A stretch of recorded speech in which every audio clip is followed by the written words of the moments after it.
করেছে, তারা বলেছে আপনি ছাড়া কেউ নাকি আল্লাহর সামনে দাঁড়াতে পারবেন না, আপনি একটু সুপারিশ করেন।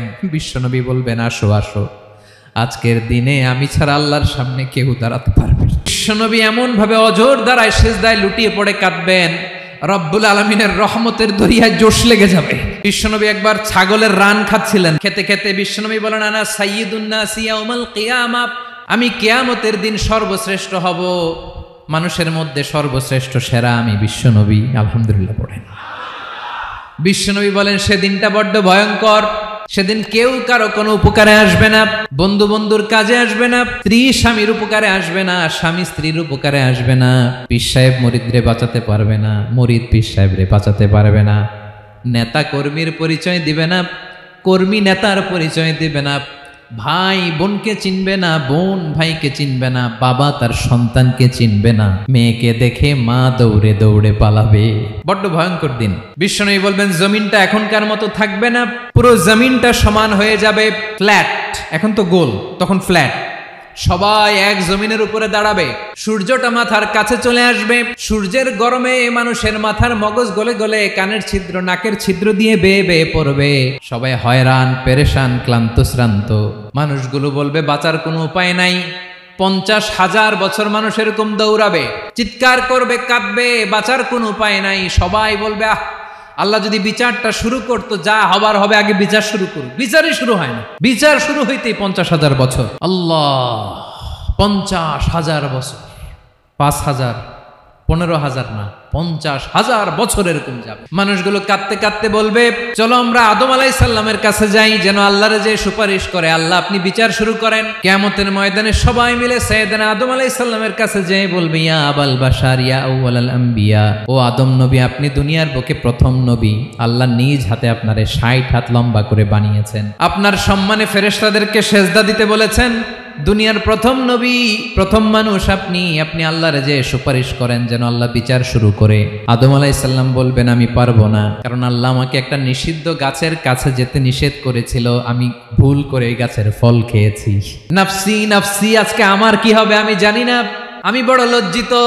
আমারে যদি আল্লাহ জিজ্ঞেস করে কেন খাইছিলাম, আমার কোনো উত্তর নাই, তোমারে বাঁচামো কেমনে আমি? নবীরা থার করে কাঁপবে সেদিন। আদম আলাইহিস সালাম বলবেন আমি পারবো না, মাফ করো আমাকে, আমি পারবো না।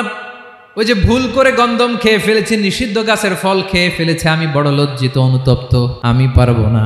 আজকে আল্লাহ এত রাগান্বিত হয়েছে, আগে কখনো আল্লাহ এত রাগান্বিত হয় নাই, ভবিষ্যতেও আল্লাহ কখনো এত রাগান্বিত হবে না। আমি পারবো না, এক কাজ করো, তোমরা নূহ আলাইহিস সালামের কাছে যাও। কোন নবী? লোকেরা এবার পাগলের মতো দৌড়াতে দৌড়াতে আল্লাহর নবী নূহ আলাইহিস সালামের কাছে যেয়ে বলবে ইয়া নবী আল্লাহ নূহ আনতা আউয়ালুর রুসুলি ফিল আরদ, আপনি জমিনে প্রথম রাসূল। আদম আলাইহিস সালাম নবী ছিলেন, রাসূল ছিলেন না, এই দুনিয়ার বুকে প্রথম রাসূল ছিলেন আল্লাহর নবী নূহ আলাইহিস সালাম। সবাই বলবে ও নবী আল্লাহ নূহ, রাসূল আল্লাহ নূহ, আল্লাহ আপনাকে আবদান শাকুরা, শুকর গুজার বান্দা বলে কোরআনে বলেছে। কোরআনে নূহ আলাইহিস সালামের নামেও সূরা আছে না নাই? আপনি আল্লাহর প্রিয় বান্দা, প্রিয় রাসূল। দেখেন আমাদের কি দশা, ঘামতে ঘামতে শেষ, জমিনটা তামার জমিন, সূর্যটা মাথার কাছে, কি করবো আর পারি না, ঘামতে ঘামতে আর কত ঘামবো, কত দাঁড়িয়ে থাকবো। আল্লাহরে যে বলেন বিচার যেন শুরু করে। নূহ আলাইহিস সালাম বলবেন আমিও পারবো না, আমিও পারবো না, আমি আমার ছেলের জন্য এক কথা বলে ভুল করে ফেলছি। যখন মহাপ্লাবন হবে আমি বললাম আল্লাহ আমার কলিজার টুকরা সন্তান রে বাঁচান। আল্লাহ বললেন ও নূহ, সে তোমার সন্তান না, কারণ সে ঈমান আনে নাই, সে পাহাড়ের উপর দাঁড়িয়েছে, দেখি কেমনে সে বাঁচে। ওই যে আমি একটা না বুঝে আবদার করেছি, আল্লাহ আমার উপর রেগে গিয়েছিলেন। আজকে আল্লাহ ওই ব্যাপারে যদি আমারে প্রশ্ন করে, আমার কোনো জবাব নাই, আমি পারবো না, মাফ করো। তোমরা সবাই মিলে আল্লাহর খালিল ইব্রাহিম আলাইহিস সালামের কাছে যাও। লোকগুলো পাগলের মতো খুঁজতে আরম্ভ করবে, অযুত লক্ষ নিযুত কোটি মানুষের ভিড়ে আল্লাহর খালিল ইব্রাহিমকে যেয়ে বলবে ইয়া খালিলুল্লাহ, ও আল্লাহর খালিল, আল্লাহ আপনাকে বড্ড ভালোবেসেছেন, আপনি কাবা বানিয়েছেন, আল্লাহ আপনাকে বড্ড পছন্দ করেন। দেখেন আমাদের কি অবস্থা, আপনি যে আল্লাহর কাছে সুপারিশ করেন যেন আল্লাহ আজকে বিচার শুরু করে। আল্লাহর নবী ইব্রাহিম বলবেন আমিও পারবো না, আমি আমার জীবদ্দশায় 3টা মিথ্যা বলেছি। কয়টা? আসলে মিথ্যা না, একটু টুইস্ট করে কৌশল করে কথা বলেছিলেন, ওইটাকে হাদিসে মিথ্যা বলা হয়েছে। আমি জীবনে 3টা মিথ্যা বলেছি, জীবন বাঁচানোর তাগিদে কৌশল করে 3টা কথা বলেছি। আজকের এই কঠিন ময়দানে আল্লাহ যদি ওই 3টা কথার ব্যাপারে জিজ্ঞেস করে, লজ্জায় আমি মাথা দেখাতে পারবো না, আমিও পারবো না, আমিও পারবো না। আজকে আল্লাহ এত রেগে আছে, আগে কখনো এত রাগে নাই, পরেও রাখবে না। তোমরা সবাই মিলে বনি ইসরাইলের নবী মুসা আলাইহিস সালামের কাছে যাও। সবাই এবার যাবে মুসা আলাইহিস সালামের কাছে, যেয়ে বলবে, ইয়া নবী আল্লাহ মুসা, আপনি ছিলেন কালিমুল্লাহ, আল্লাহর সাথে সরাসরি কথা বলতেন। রব্বুল আলামিন আপনাকে তাওরাত কিতাব দিয়েছেন, আপনি যে একটু সুপারিশ করেন। আল্লাহর নবী মুসা বলবেন, মাফ করো, আমিও পারবো না। আমি দুনিয়ার বুকে ভুল করে একটা মানুষকে মেরে ফেলেছি। আমি মারছিলাম আদব শিক্ষা দেওয়ার জন্য এক থাপ্পড়, এই থাপ্পড়ে যে ওই লোক মরেই যাবে আমি জানতাম না। আজকে আল্লাহ যদি জিজ্ঞেস করে কেন মারলা, জবাব আছে। ওই লজ্জায় আমি অনুতপ্ত, আমি পারবো না, আমার এই কথা বলো না। আজকে আল্লাহ বড্ড রেগে আছে, আমি পারবো না। তোমরা আল্লাহর নবী ঈসা আলাইহিস সালামের কাছে যাও। কিয়ামতের ময়দানে মানুষগুলো পাগল পাড়া হয়ে আল্লাহর নবী ঈসা আলাইহিস সালামের কাছে যাবে, যে বলবে, নবী ঈসা আপনি রূহুল্লাহ, বাবা ছাড়া আল্লাহ আপনাকে বানিয়েছেন, ইনজিল কিতাব দিয়েছেন, মৃত মানুষকে আপনি জীবিত করতে পারতেন। আজকের এই কঠিন বিপদের দিনে আপনি আমাদের সাহায্য করেন। আল্লাহর কাছে যে বলেন যেন বিচার শুরু করে। ঈসা আলাইহিস সালাম বলবেন, আমিও পারবো না। ইন্নী উবিদতু মিন দুনিল্লাহ, আমার উম্মত খ্রিস্টানেরা আল্লাহরে বাদ দিয়ে আমি ঈসার ইবাদত করেছে। আমার মা ম্যারি আর আমাকে ডাকতো জেসাস ক্রাইস্ট, আমার ইবাদত করেছে। যদিও আমি আমার ইবাদত করতে বলি না, ঈসা আলাইহিস সালামও ইবাদত করতে বলেছেন একজনের, তিনি কে? আল্লাহর নবী ঈসা আলাইহিস সালাম বলবেন, আমিও পারবো না। আজকে আল্লাহ অনেক রেগে আছে, আমি পারবো না। তবে একটা পরামর্শ দিতে পারি, একটা সাজেশন দিতে পারি। আজকের দিনে এই কঠিন মুসিবতের কালে, এই কঠিন সময়ে কেউ আল্লাহর দরবারে দাঁড়িয়ে একটা টু শব্দ করার ক্ষমতা কারো নাই, একমাত্র আখিরি জামানার পয়গাম্বর বিশ্বনবী মুহাম্মদুর রাসূলুল্লাহ ছাড়া। মানুষগুলো এবার আগুনের মধ্যে পানি দিলে যেমনি আগুন নিভে যায়, দাউ দাউ করা হৃদয়ে জ্বলন্ত আগুন তাদের ঠান্ডা হবে। কিয়ামতের ময়দানে ওই বিভীষিকাময় সময়ে মুসিবতের কালে মানুষগুলো পাগল হয়ে বিশ্বনবীকে খুঁজতে আরম্ভ করবে। সবাই মিলে বিশ্বনবীর কাছে যেয়ে বলবে, ইয়া রাহমাতাল লিল আলামিন, ইয়া খাতামান নবীন, রাহমাতাল লিল আলামিন। দেখেন আমাদের কি অবস্থা, কি কঠিন বিপদে আমরা আছি, দাঁড়াতে পারি না, সূর্যের আলোতে ঘেমে হয়রান। আজকে কেউ সুপারিশ করতে পারবে না।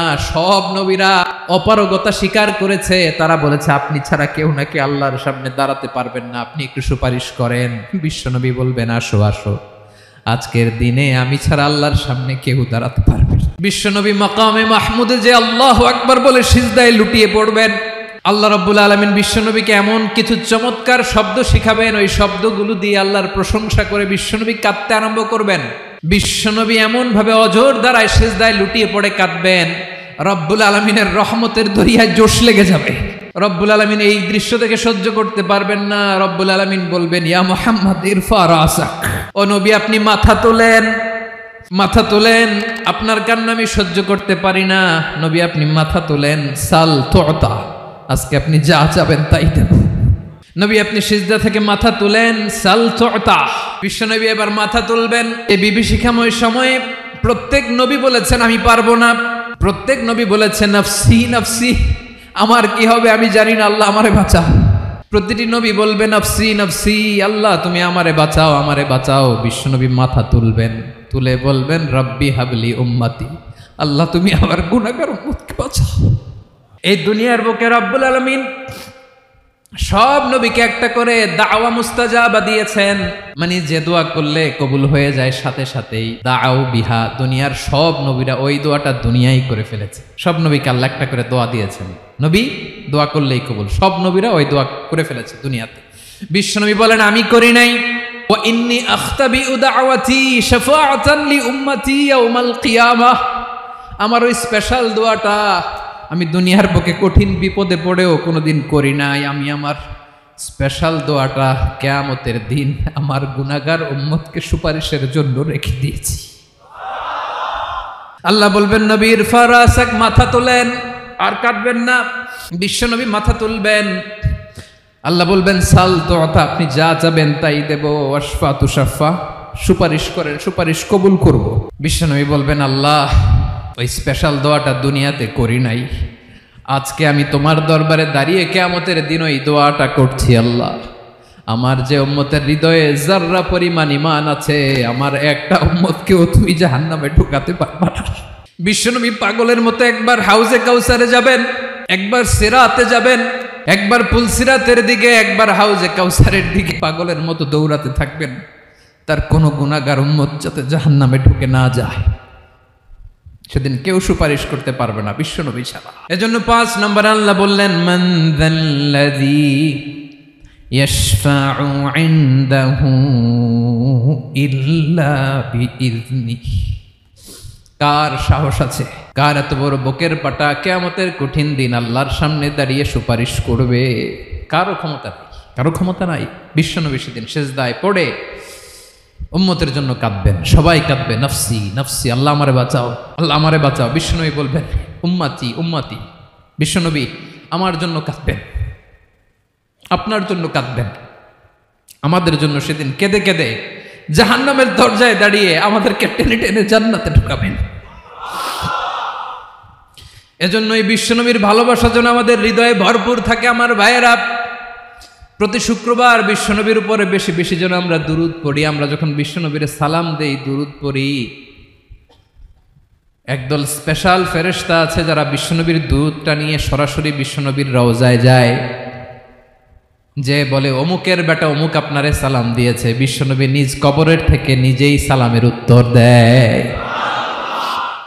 বিশ্বনবীর ভালোবাসা যেন আমাদের হৃদয়ে থাকে, বিশ্বনবীর সুন্নাহ দিয়ে যেন আমাদের জীবনটাকে সাজাই। পারা যাবে ইনশাআল্লাহ। বিশ্বনবীর ভালোবাসা ছাড়া কেউ জান্নাতে ঢুকতে পারবে? বিশ্বনবীর পক্ষে আমরা বলবো, বিশ্বনবীর পক্ষে আমরা লিখব, বিশ্বনবীর জন্য আমরা আমাদের কলিজার রক্ত বিলিয়ে দিব, ঠিক কিনা বলেন? সেদিন বিশ্বনবী ছাড়া কেউ সুপারিশ করতে পারবে না। 5 নম্বর আল্লাহ বললেন, মান যাল্লাযী ইয়াশফাউ ইনদাহু ইল্লা বিইযনি। কে আছে সুপারিশ করবে আল্লাহর সামনে? আর আপনি আপনার বাবার দরবারে যে সেজদা দেন, হ্যাঁ, ইব্রাহিম আলাইহিস সালাম থারথার করে কাঁপবে আর বলবে নফসি নফসি, আল্লাহ আমারে বাঁচাও। মুসা আলাইহিস সালাম থারথার করে কাঁপবে, আল্লাহ নফসি নফসি, আমারে বাঁচাও। আর আপনি পীরের দরবারে যে সেজদা দেন, কোথায় আছেন আপনি? খবরদার, কেউ বাঁচাতে পারবে না। যাকে ইল্লা আল্লাহ যাকে অনুমতি দেন, বিশ্বনবীকে দিবেন, নবীদেরকে দিবেন, এরপরে আল্লাহ তার স্পেশাল ওয়ালিদেরকে, মুত্তাকিনদেরকে, শহীদদেরকে, সিলেক্টেড বান্দাদেরকে দিবেন। কিন্তু কাকে দিবেন, কার জন্য দিবেন, দুনিয়ার কেউ জানে না। একজন ছাড়া, তিনি কে? আল্লাহর ওয়ালিদেরকে, নেককার লোকদেরকে আল্লাহ সুপারিশের অনুমতি দিবেন। কিন্তু আপনি যারে মানেন, যার পায়ে সেজদায় লুটিয়ে পড়ে থাকেন, তারে যে আল্লাহ দিবেন, এটার কোনো গ্যারান্টি আছে? কথা বলেন। এজন্য জপতে হবে একজনের নাম, আওয়াজ করে বলুন, তিনি কে?